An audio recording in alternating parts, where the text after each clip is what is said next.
গত কদিন আগে কুয়েটে ছাত্রদের উপর যে হামলা হলো, এটি অত্যন্ত দুঃখজনক এবং ন্যক্কারজনক একটি ঘটনা। আমরা নতুন বাংলাদেশে পদার্পণ করেছি।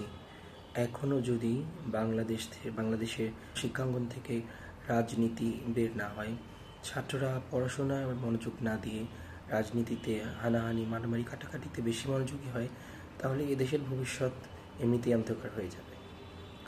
সেজন্য উচিত ছাত্রদের এই রাজনৈতিক বিষয়গুলো থেকে বের হয়ে এসে পড়াশোনার প্রতি আগে মনোযোগী হওয়া।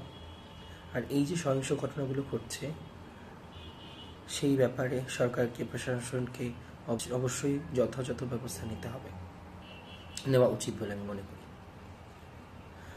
আর এছাড়া দেশের বিভিন্ন জায়গাতে আমি সকালেই ফেসবুকেই একটা খবর পড়ছিলাম, সেটা হচ্ছে গাবতলী থেকে রাজশাহী যাওয়ার পথে একটি বাসে ডাকাতি প্লাস গণধর্ষণ হয়েছে। তো এই দুঃখজনক ঘটনাগুলো কিন্তু প্রতিনিয়ত ঘটে চলেছে।